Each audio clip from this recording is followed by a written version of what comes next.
मुख्यमंत्री माझी लाडकी बहीण योजनेसाठी अडवणूक आणि दिरंगाई पैशांची मागणी केल्यास कठोर कारवाई केली जाणार। मुख्यमंत्री एकनाथ शिंदे यांच्या सूचना।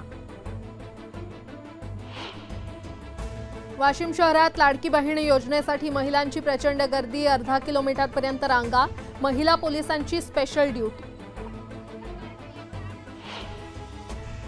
भंडारा जिल्ह्यात 8 दिवसानंतर पावसाची हजेरी, शेतकरी सुखावला। राहुल गांधींच्या वक्तव्याचा पुणे भाजपच्या वतीने निषेध, भाजपकडून स्वामी विवेकानंदच्या विधानांचे पोस्टर। हिंगोलीच्या कृषी उत्पन्न बाजार समितीमध्ये हळदीची आवक मंदावली, हळदीला प्रति क्विंटल 14,000चा दर। उरुळी कांचनमध्ये जगद्गुरू संत तुकाराम महाराजांच्या पालखीचा नगारा अडवला, नेहमीच्या मार्गावरून पालखी न गेल्यानं ग्रामस्थ आक्रमक। संत तुकाराम पालखीच्या नगाऱ्याचे बैल काढल्यानं पोलिसांनी हाताने ओढला गाडा, उरुळी कांचनमधील दृश्य कॅमेऱ्यात कैद। राहुल गांधी 14 जुलैला वारीत सहभागी होतील, वारीच्या सोहळ्यात राजकारणाचे जोडे बाजूला ठेवा, संजय जगताप यांचा विरोधकांना टोला।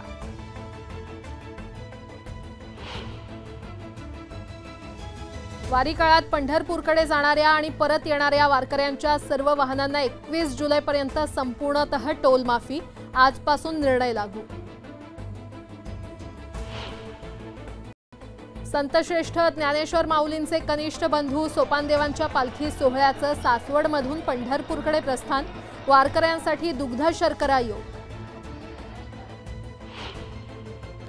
अक्कलकोटमध्ये 1,19,000 चौरस फुटांचे वातानुकूलित महाप्रसाद गृह बांधणार, इमारतीच्या छतावर 51 फुटांची भव्य स्वामी समर्थांची मूर्ती उभारणार।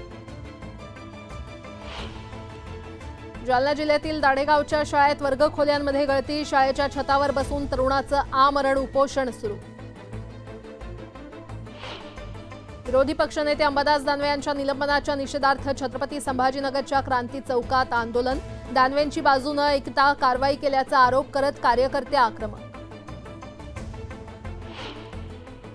धाराशिवच्या बोरगाव खुर्द येथील राजीव गांधी विद्यालय लातूरला स्थलांतरित करणार, शाळा गावातच राहू द्या अशी मागणी करत विद्यार्थ्यांचं आंदोलन।